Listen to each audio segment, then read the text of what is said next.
You're very welcome, everyone, to our personal projection with your personal brand session today with Billy Dixon. Just a few things just to kind of be aware. If you can put your camera on, that would be brilliant. It's good to get used to that. Also, if you turn your mics off, any kind of chat between the sessions, questions, comments, little emojis you want to put. 3, just use the chat facility. Great to see plenty of activity there today. Once again, this is a professional session. This is your kind of opportunity to engage with somebody who's out there in industry. So once again, good net etiquette is what we're asking.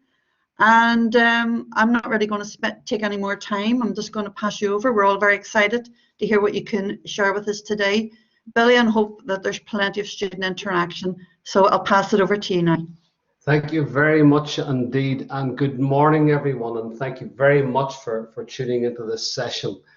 You know, I was just before lockdown, I was in London and I was traveling on the tube, and who should come onto the same carriage but Boris Johnson with all his entourage. And it was an amazing thing to watch because he was charm personified. He went round, he was talking to people, he was laughing, he had a great interaction with them. And then when it came to his stop, what he actually did astounded me, because he pulled out his shirt and ruffled it a bit. He then took his hair like this here and ruffled it and loosened his tie, and he walked out to greet the press. That is Boris's brand. That's what makes him stand out from the crowd, especially the hair. This is what he was always known for. And he projects that and he plays on it. And he plays on being the buffoon. And that is part of his personal brand. And that's really what I wanted to talk to you today about, is what is it that you do that makes you stand out from the crowd? What makes you stand out from all the other people who are going for the same job as you? And personal brand is exactly the same as branding a product. There is no fundamental difference. And the first thing that you always have to think about whenever you're thinking about yourself is, what perception am I giving out? When other people see me and whenever I walk through the door, what am I actually saying? Because you say more sometimes by saying nothing than you do through words. And your visual appearance can have a huge effect on how you're perceived. It is sad, but it is true. There's this old saying, don't judge a book by the cover, and I'm a firm believer in that. But unfortunately, we do. We do judge other people, and that's a primitive instinct. So there's a couple of things you need to be asking yourself here in terms of whenever you're thinking about branding yourself. Who am I trying to sell to? In other words, what career are you following? So for example, if you're going into accountancy, right, let's think about that. Accountancy means I have to be safe and dependable. So my brand image has to meet that. If I'm in graphic design or something in the arts, I have to look creative. What does creative look like? If I'm going to law, what does that look like? And you can go through all the disciplines, and you have to be asking yourself, what do I need to do to brand myself in that particular arena? So that's the first thing. Now, whenever I used to lecture in marketing and branding in particular, and one of the first things they do, whenever they get a product and they're going to brand it, the very first thing they do is to define the brand's personality. They describe that product as a person walking through the door. And then what they do, they develop the brand around that personality. Now, here's the great thing. You already have your personality. So you don't have to think about that. So, but what you have to do is to look at that personality and then decide, well, what part of that personality am I going to use? Because you have to take out a unique characteristic out of that personality and develop it. And I will definitely come back to that. So you have the personality, and please, remember one thing: never ever try to be something that you're not. People will always spot the phony. You have to work within the constraints of your personality. Thirdly, How are you going to package this product?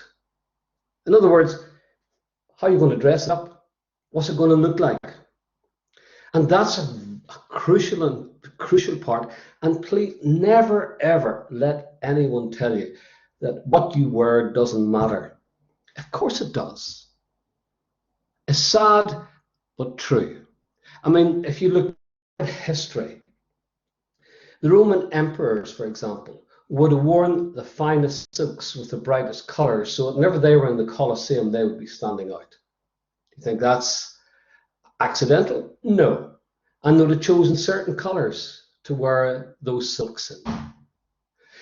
For example, whenever the Obamas were visiting Britain, I don't know if you realize this, but a little piece of the Queen's dress was sent over to the White House so that they would know what to wear. So whenever they were standing together with the royals, that they looked, we're together, we're as one. In other words, everything was coordinated and nothing is left to accident.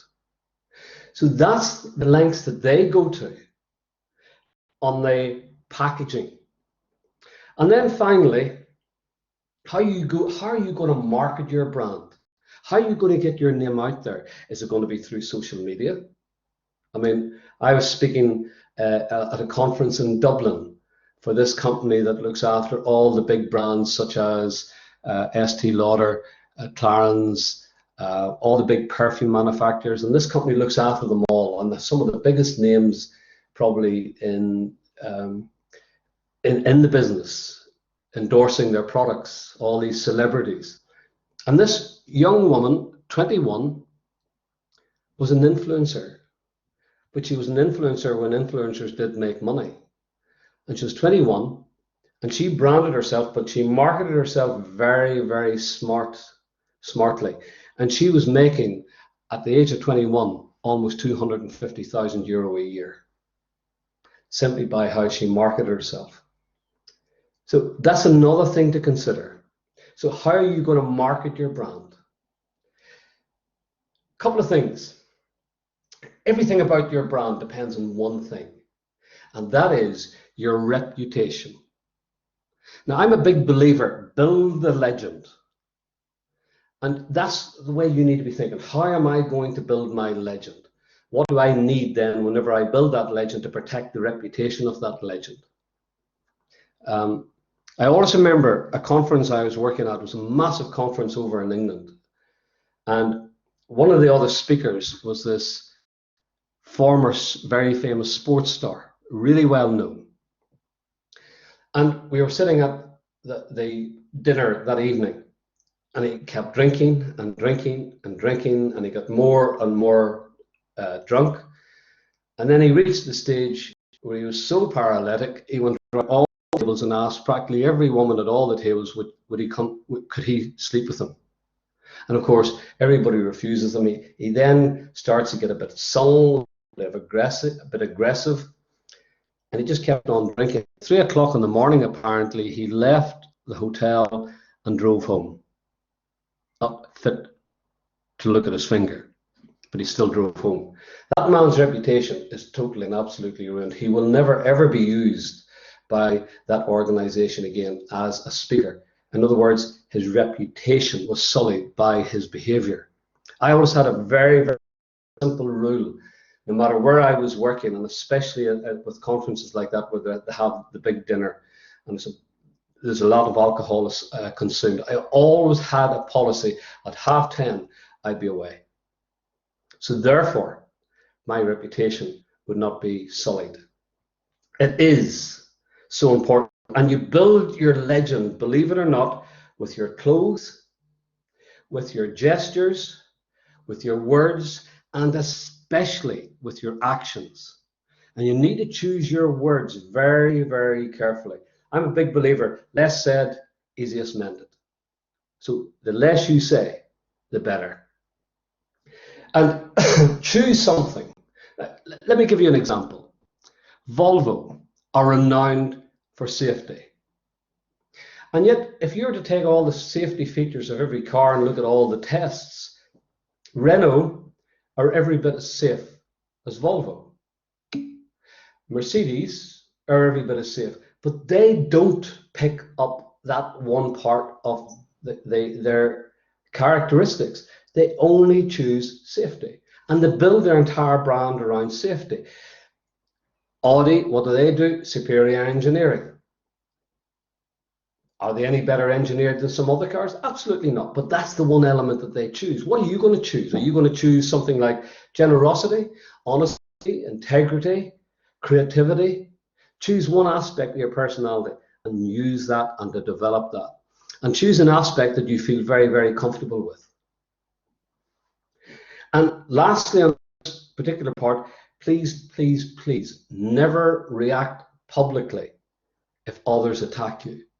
Because if you react, that shows insecurity. So those are the little elements in terms of reputation and because reputation, remember, is absolute. You can build it and it takes a long time to build it, but you can lose it in an instant. And one of the things I would always advise is please do not be an open book.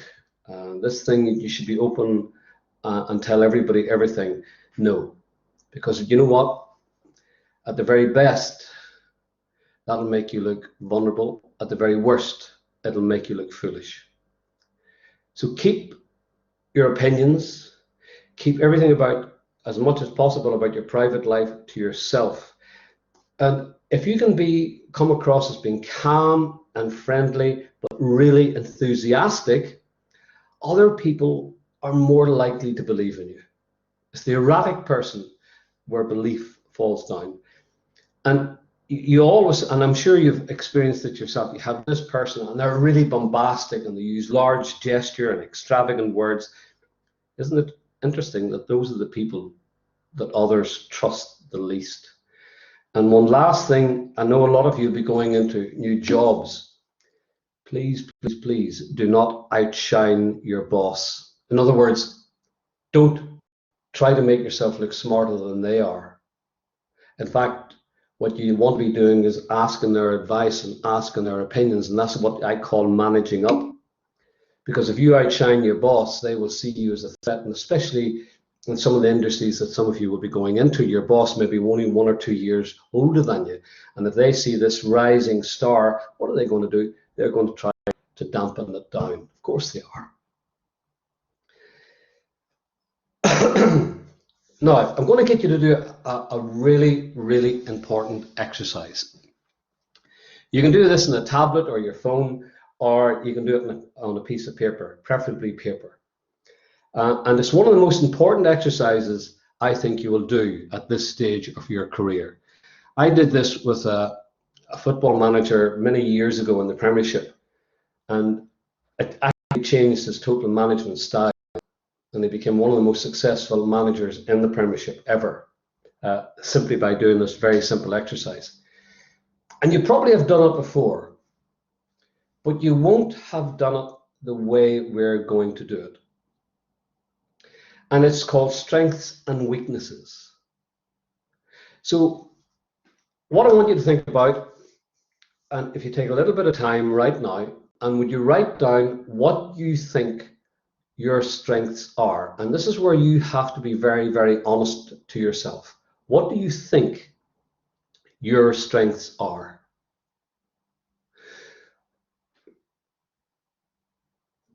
So just make a quick list.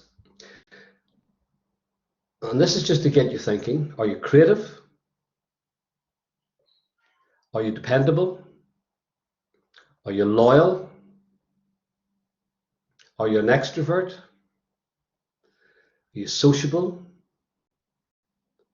Do you get on well with other people? Would you say you're a leader?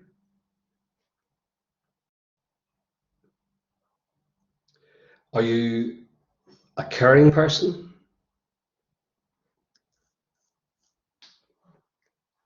Are you into detail? Are you very good at planning? Do you make goals or set goals? Are you predictable?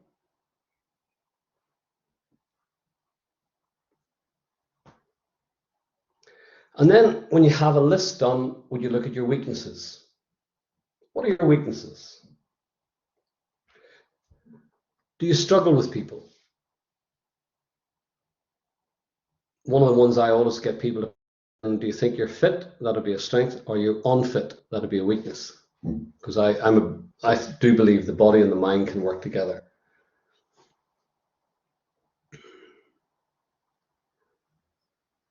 Are you impulsive?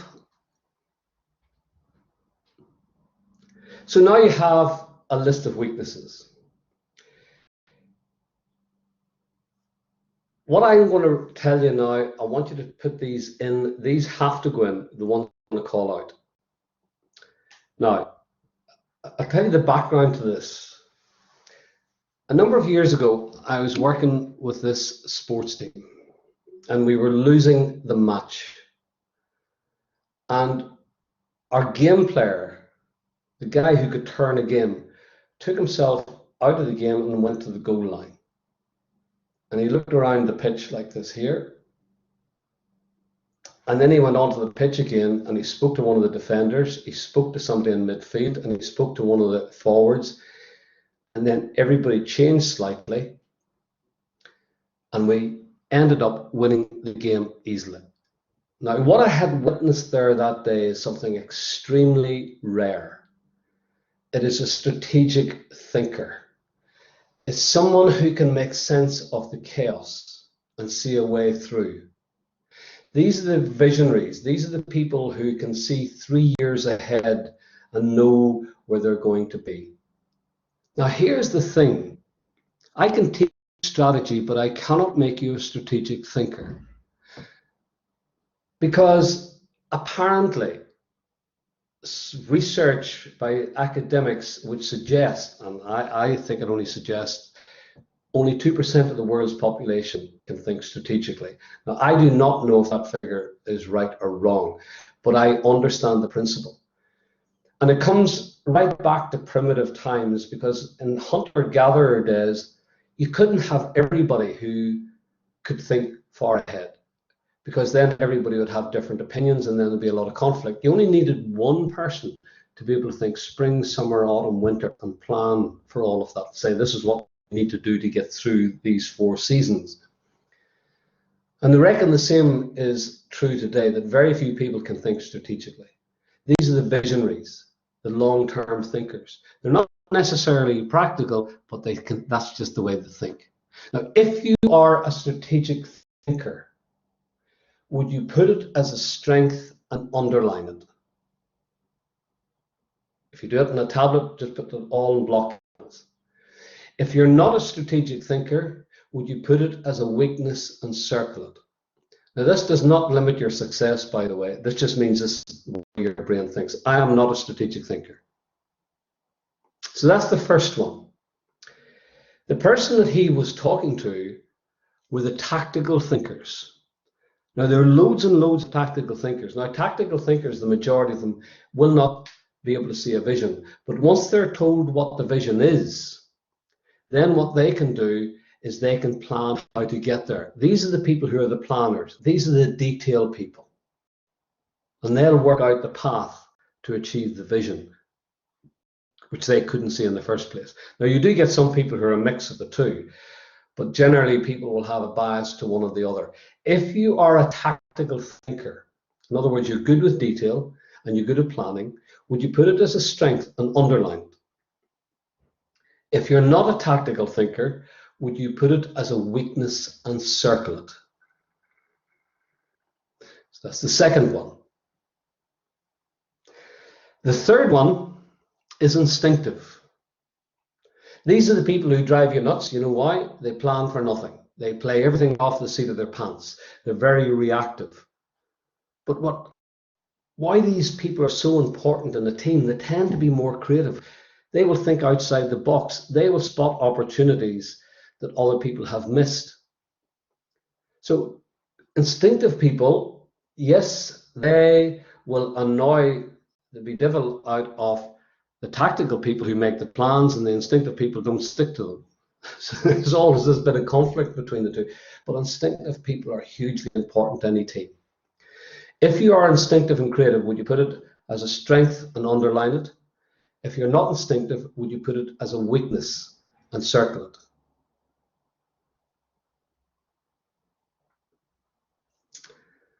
Next one, practical. And practical is exactly what it says it is. These are the people who get the job done.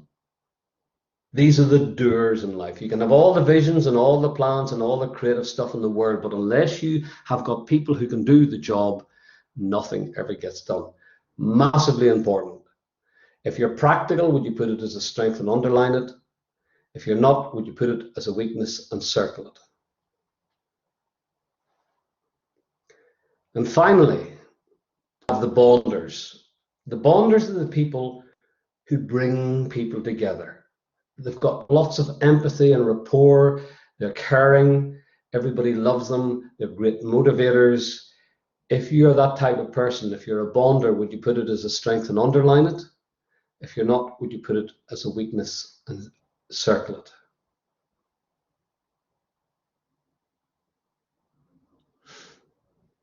Now, I'm going to give you a piece of advice here.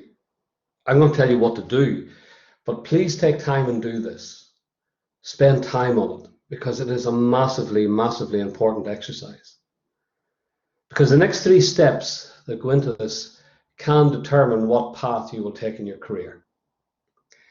You see, whenever I've done this in other workshops, people have always said to me, Billy, you see all your weaknesses, now turn those into strengths. And yet one of my strengths is creativity. But one of my weaknesses is detail.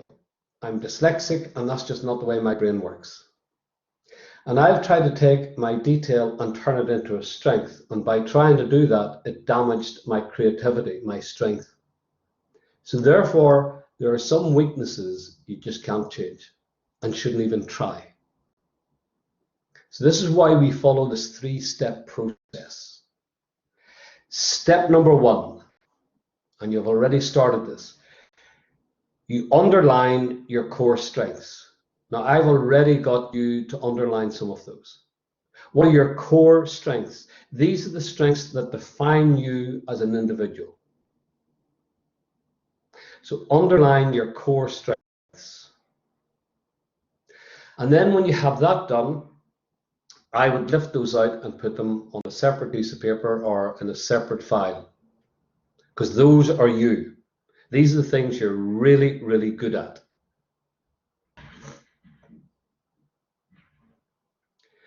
Second step, circle your core weaknesses. These are the weaknesses you're not going to change. Because, you know, what I find so frustrating, and I know it's not practical, you know, to think like this sometimes, because you have to work at what you're not good at. But a lot of people are trying to protect their backs all the time because they're doing things they're not good at instead of doing things they're really good at. And once you know what your core weaknesses are, lift those out and put them beside your core strengths.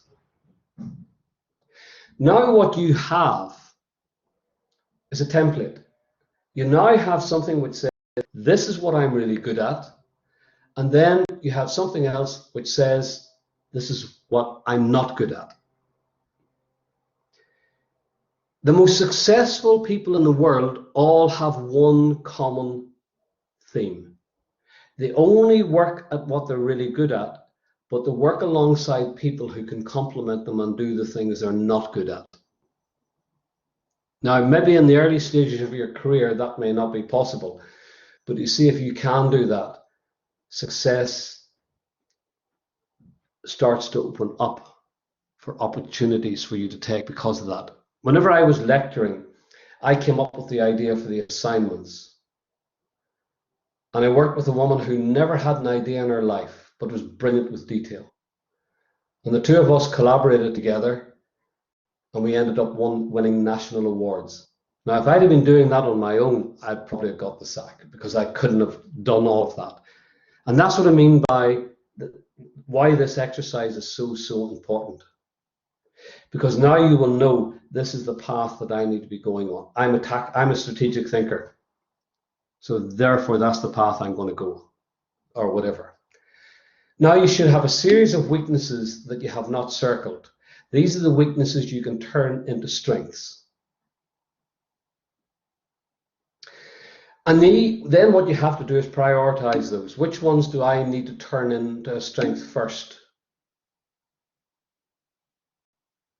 Okay? And when you're trying to change something, I want you to think about this. Apart from strategic thinkers, the average person can only see 6 weeks ahead. That's me and the majority of people that I know. I can only see 6 weeks ahead. So I'd never plan for a year ahead. What I do, I plan for 6 weeks, review it, then change it. If it needs to be changed, and plan the next 6 weeks. So if you're trying to change something,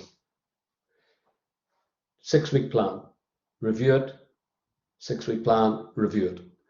That has been going on since the Greek civilization, throughout Rome civilization, and so on. And yet, for some reason in business today, in the Western world, we've forgotten about this.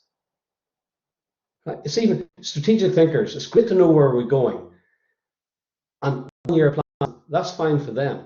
But the average person needs to know, well, what do we need to do for the next 6 weeks? So that's something for you to think about. If you're changing something, do it over a 6-week period.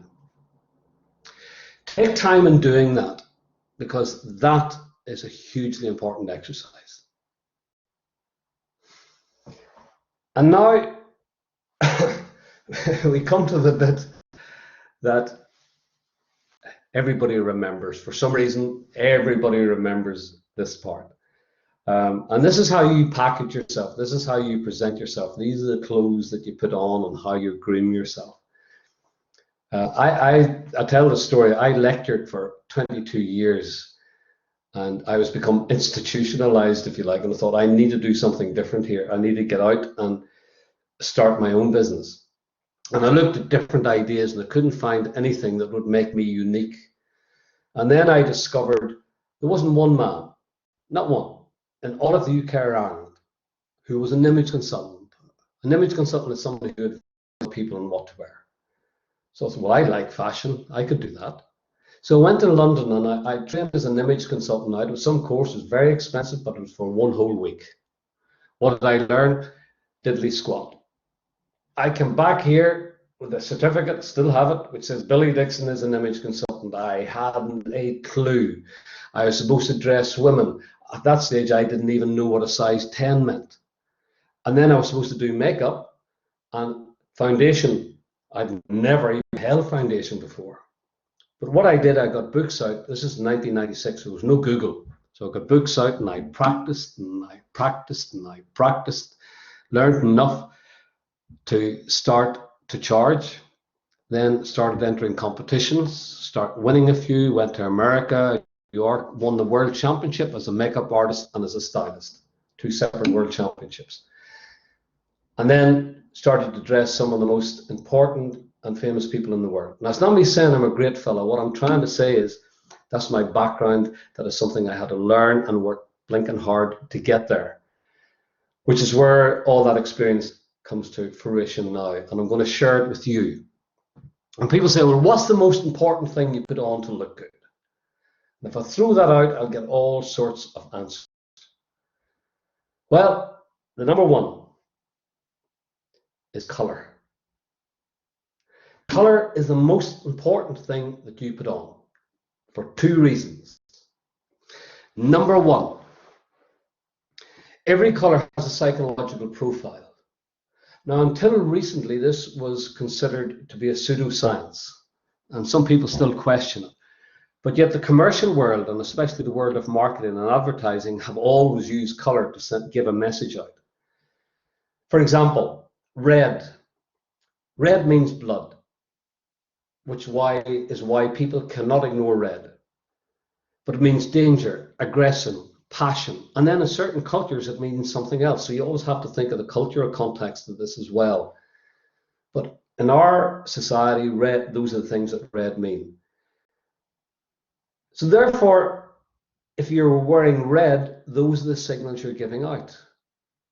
Whereas blue, on the other hand, says safe and dependable, which is why the United Nations wear blue berets and blue shirts. safe and dependable, neutral, cool, and calculating. I always say to people, please never wear browns and greens for an interview. They're beautiful colors, and I love them. But they're earthy, they're friendly. And what they do, they make you look very approachable. But the problem is they don't give you any authority. So great with your friends, great when you're mixing with family, but apart from if you're in business or you're trying to make an impression, then those are the two colors you don't wear. See, somebody says, how about black? Black works only if it suits you. And it's amazing the number of people who do not suit black. And I will come to that. And so every color has a psychological profile. So that's the first thing. Now, here's something to consider. 10 of you are going for a job interview. 10. The people who are remembered best are number 1 and number 10. What are you going to do to make yourself stand out from the rest of those interviewees if you're in the middle? The answer to that is color. Now, if you look at what people wear to interviews, especially females, the vast majority of them wear black. That's the interview standard. The most successful ones don't. The most successful ones wear color. So although people don't remember what they've said, they'll always remember the color. So females are really, really lucky in that respect that they can wear a bright color for an interview and get away with it. Guys can't. Fellas, what you have to do then is to show it through a tie, and that's basically your limit. But you can use color to make yourself stand out from the crowd. So that's the first reason. It has a psychological profile. It's really interesting. I was doing a conference again for the National Health Service over in England, and their top legal brain I was blown away with. She was 5'1". She looked tangoed. She had bouncy curly hair down below her shoulders, and she was wearing high stilettos and this amazing red dress. Do you think anybody forgot her? Absolutely not. She was sensational, and she was able to back that image up with what she said, and she was just full of life and full of enthusiasm. And that's the importance of color. Second reason why color is important is because the color you wear closest to your face can either make you look fantastic or look awful. Whenever I'm dressing people, I always choose the color first. And I'll go into a shop with this individual and I'll just ignore everything but the right colors for them. And there may be only 3 items that are the right colors. So those are the things we're going to look at. The color to your face will either lift your skin tone or depress it. Lift your eye color or depress it. Make you look ill, make you look healthy. So how do you know what colors actually suit you up close to your face? There are 6 dominants. And if you see which one of these you fit into, because they are, believe it or not, very straightforward. The first one is the person with really dark hair and very dark eyes. Now you notice I haven't mentioned skin tone. They can have black skin tone, they can have pure white skin tone, freckly skin tone, but the bottom line is they've got really dark hair and really dark eyes. And these people are called deep. Now, if you're deep, think about it. If your hair is dark and your eyes are dark, you suit strong, dominant colors. I mean, this shirt that I'm wearing today would do nothing for you. Why? Because it's too pale and too faded. You need a strong blue, like a true blue or a royal blue. You're the only people who can wear black on its own successfully up close to your face. And yet you see all these other people wearing black and you go, oh dear. Right? So people with dark hair and dark eyes suit very strong dominant colors. Your red is a strong pillar box red. It would never be a watermelon red. A green would be a deep pine green, and so on. Now, if you want to know what colors you suit, look up Google and put in deep color palette spring summer 2021. So that's the first one. The second one are the blondes. The blonde, I've got light hair and in contrast, bright eyes. So whenever they're choosing colors, they will either choose a light version of the color or a really bright version of the color, but nothing in between. You see, if you put a faded color on a blonde, it just looks awful. If you put a really strong dominant color, it looks awful. And yet an awful lot of blondes will wear black, so they end up looking like a pint of Guinness. You know, blonde at the top and black here. Blondes suit bright colors, or sorry, light colors and bright colors. So it would be a light pale blue or a bright true blue, but nothing in between. It would be a light pink or a bright cerise pink, but nothing in between. Your black would be a strong navy, right? So everything you wear is light and bright. Now, if you want to see what colors you suit, just put in light color palette, spring summer 2021, and it'll show you the colors that are in the shops for you this season. And then when you come to the next season, same thing, only autumn winter 2021, and then 2022, and so on. And for any of the guys, whenever you look at the colors that look a bit girly, that's fine. But what I tell people to do a screenshot of the ones that you like and keep it on your photographs. If you go into a shop, please don't waste money. Next group are the redheads. And there are two types of redhead. There is the sandy red and there is the bright red. Now, they are two different seasons. One's called a warm spring, and another one's called a warm autumn. However, the bottom line is you suit earthy colors. You suit all the colors that you see in the autumn time or the springtime. And your colors will be the browns and the greens, the salmons, the peaches, the terracottas, and the rusts. And where you struggle is when you're going for a job interview, because if you wear any of those colors, they don't give you the authority. So therefore, how do you get around that? Well, what you can do is, if you're female, what you can do is wear something like a teal for an interview, and that just looks stunning on you, because what it'll do, it'll bring out the hazel eyes fantastically well. If you're a guy, go for something like a grey suit, ivory shirt, and a rust in your tie. Brilliant. Now, you don't always have to wear suits, guys, and I do know that, and so I will come back to that. But the warms suit those earthy colors, and if you want to know what color suits you, just go on and put in warm color palette, spring summer 2021. Bit of a theme here. It means you're getting a free color consultation here. All right. Now, by the way, each one of these is divided further. These are just the dominants. The next one are the cools. And cool people are the ones who have what some would term mousy brown hair, but they tan easily. I would be classified as one of these. I tan really easily. I mean, that's one day in the sun yesterday. And look at the beard. The beard's white, the beard's very cool, so that's why I suit cool colors. So cools, mid-brown hair, probably gets lighter in the sun, and you tan easily. You suit cool colors. You suit the blues, the turquoises, the aquas, the marines, but not strong versions of them. They have to look slightly faded, as if the sun had just faded those colors. And if you want to know what colors suit you, again, put in cool color palette, spring, summer 2021. Okay. Cools, by the way, should never wear black, especially in the top half of their body. Black will age you. Seriously, seriously age you.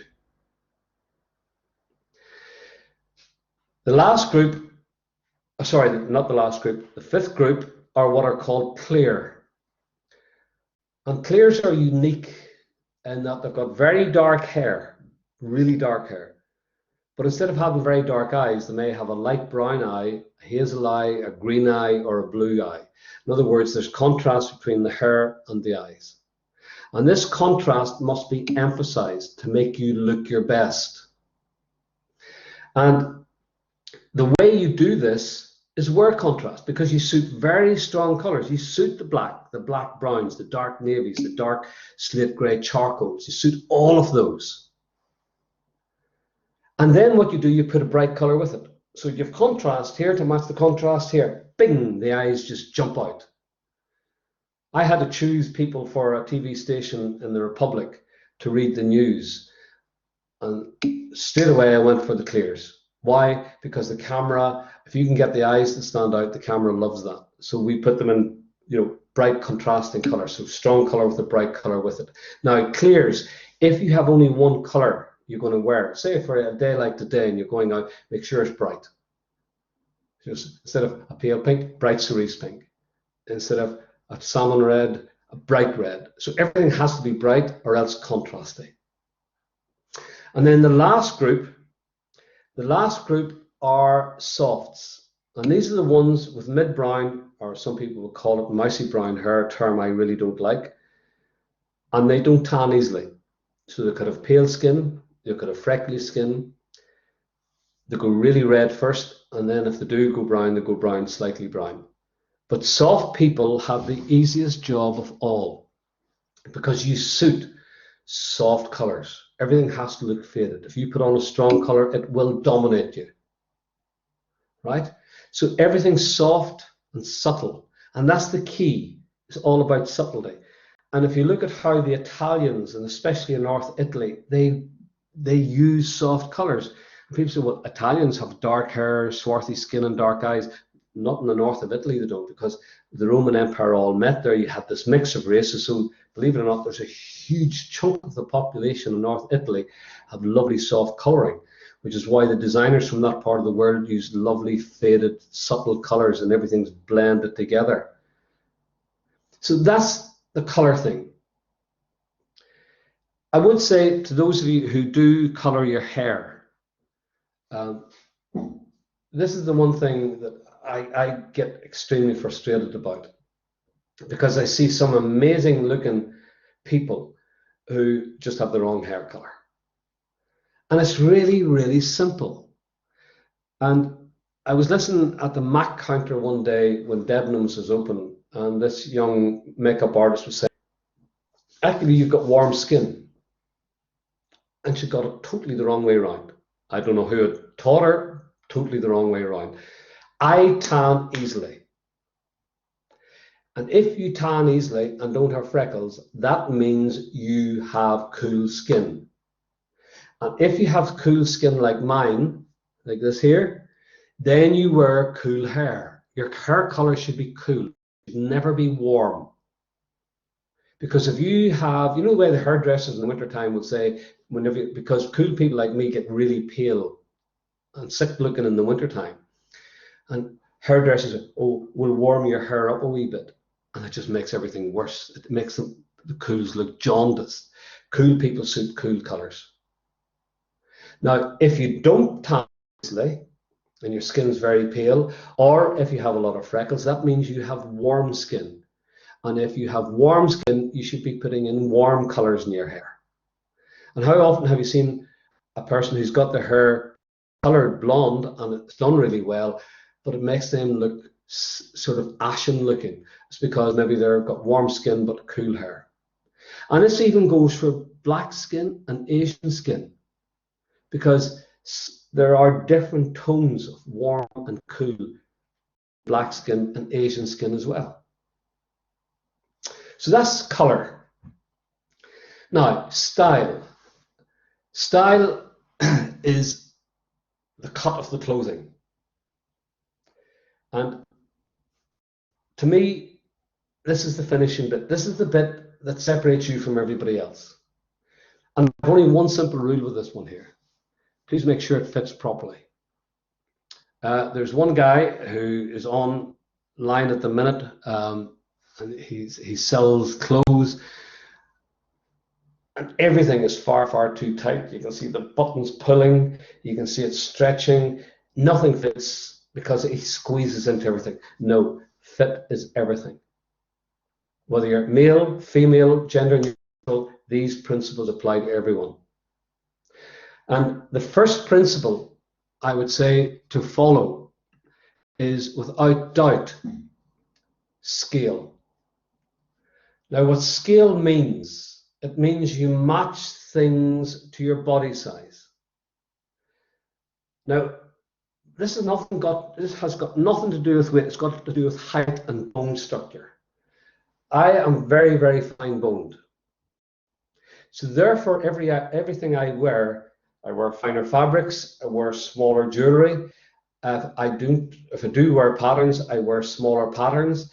Even the shoes that I wear would be finer. Whereas if I was to wear chunky jewelry, if I was to wear chunky fabrics, it makes me look even smaller. So scale simply means you match things to your bone structure, if you like. Whereas people who are tall and with big bones, they need to do the exact opposite, because if you put them in very fine fabrics, that makes them look big. You put them in small jewelry, it makes them look bigger. If they carry small accessories like handbags or man bags, it makes them look bigger. So you match things to your body size, especially patterns. Now, that rule can be broken if you know how to break it, but you have to understand the principle before you can break it. Another really, really good one is how you frame your face. And how you frame your face is often done by your neckline. I know it'll be done by your hair, maybe your glasses, but one of the simplest ways is always to think of neckline. And necklines can make or break an outfit.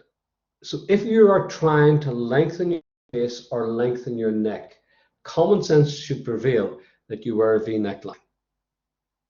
And a V neckline brings everything this way. Even shirt collars and blouse collars can have a huge difference in this, because if you have a shirt collar pointing down the way, that lengthens things. A tie will lengthen things.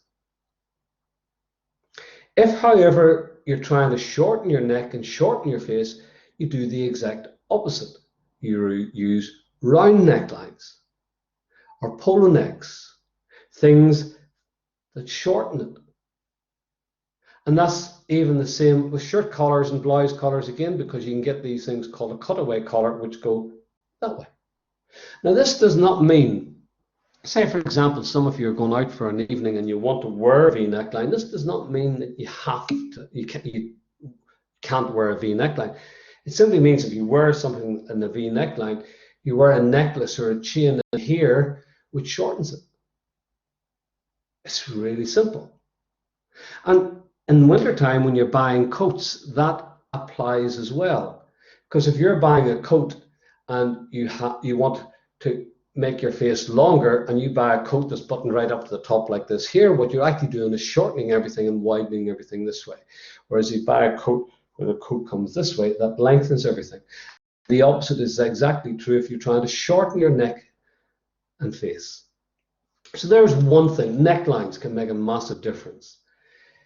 If you're trying to make your shoulders look wider, never wear a raglan sleeve. A raglan sleeve will make your shoulder look narrower. And for those females who are concerned about the width of their hips, never wear a raglan sleeve, because what that will do optically, it will make your shoulders narrower and make your hips appear wider. You wear a 7-inch sleeve like this, or a cap sleeve. Those are the things that make shoulders look wider. And I'll give you a true story. I was asked one time to judge this competition, and it was actually televised.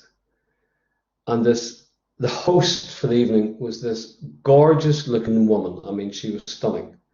And she was 5'9". And front on, she looked amazing.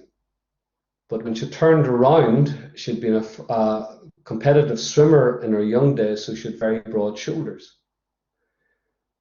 And she had worn this dress, and literally went right across the back. There was no V in it. So it was from shoulder to shoulder. So you have this swathe of material. And what it actually did, it made her shoulders look really, really wide and spoiled her look completely. Whereas if she'd have worn a V at the back, that would have brought her back in and kept that femininity that she was trying to achieve.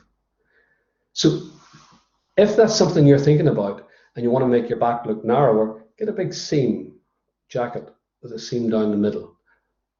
Break the material up. Now, I could go on at great lengths, and I'm sure there are people out there who'd like to ask some questions about this. So if you have questions now, please, please, please ask them, because it's a subject I know fairly well.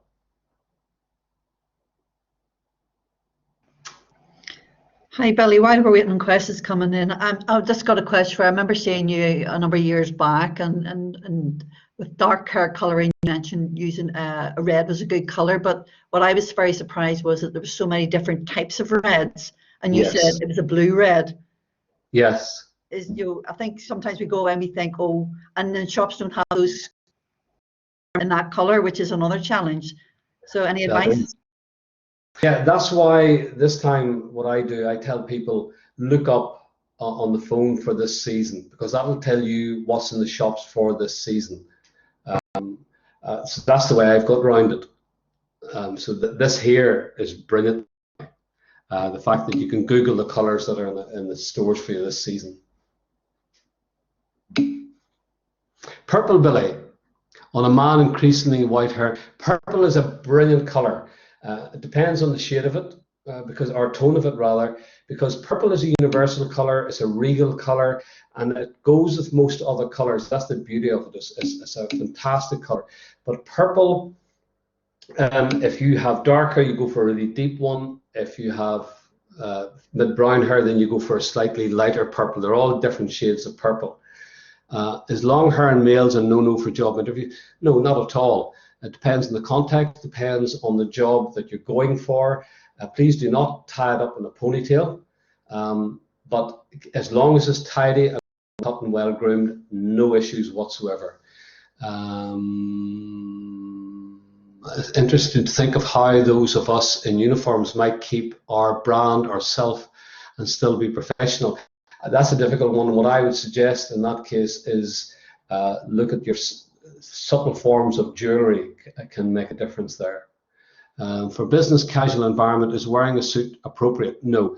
The best thing for a business casual, and Michael Hackett has written this one, is a pair of chinos. And if you're going for job interviews, guys, unless you've been to the gym and you are tanked, please always wear a jacket. It may not be a type of environment you could be wearing a jacket in normally, but wear a jacket for the interview, because it gives you that structure and those nice clean lines. Because a lot of people, whenever they're interviewed, they're like this here and the shoulders disappear, and it doesn't give you authority. If you are wearing chinos, it's a very simple rule. If you're wearing a light pair of chinos, wear a dark jacket. If you're wearing dark chinos, go for a lighter jacket. Never go dark with dark or light with light, because they never match properly. How long should a skirt be if you want to wear it to an interview? If you're under 5'3", keep your skirt just above your knee. If you're over 5'6", keep your skirt just below the knee. And if you're in between, just bring the skirt to where your leg tapers in. Pastel colours for fairly deep, is that a good idea at which are good to stand? Pastel colours for a deep person, absolutely not, because what it'll do, it'll make you look washed out. So go for the stronger colours, the bright colours. If I have a dark brown hair and brown eyes, what is the best colours to wear? Go for the darker versions of the colour. So if it's, I can't remember what colours are in season this season, but say for example it was the pink that has been around for ages, that horrible fleshy colour pink, which very few people suit. Go for a dark version of pink, like cerise pink. If you have freckles, make sure it's a salmon pink, a dark salmon pink. Somebody says thank you. Oh, Brendan, thank you. Dark hair, dark eyes. Yeah, strong colours. If you look up deep colour palette, you'll find those colours. Light brown hair and light blue eyes, I tan easily, but a lot of freckles, what is best? You are what's called a light spring. If you look up light spring color palette 2021, that'll show you the colors. You are what's called a light spring because your skin is warm, but your eyes and hair are quite cool, but you're a light spring. Billy, there's a nice question here from Tara. How do you make yourself look important and powerful when being short? Oh, right, that really easy one, really easy one. Make sure what you're wearing is the same color top and bottom. So probably something like a shift dress, or if you're going for a trouser suit. If you're wearing a dress or a skirt and you're that height, please make sure it stops just above the knee, because if it goes below that, it will make you look shorter. Try to make your tights sort of blend in nicely with your top, and mid-heel. And don't wear ankle straps, whatever you do, because they will shorten you.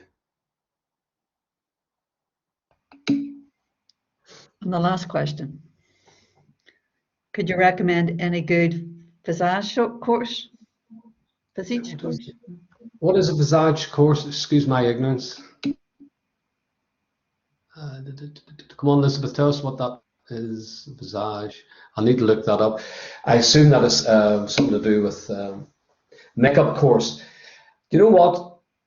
I taught myself makeup, how to do makeup. And to be quite honest, if I was doing it again, I would just go on YouTube. I wouldn't do a course. YouTube has it all, and there's some people out there who are absolutely amazing. I find makeup courses in general a waste of time, unless you go to one of the really good, but the local ones, no, I wouldn't recommend any of them. Go on YouTube, learn it from there. Okay, Billy, I'm conscious of time. We could talk for hours, as you say. It can be done in an hour, and we just thank you very much. We're delighted to have you along today. We've had loads of kind of questions coming through, and you've done your best to answer all of those.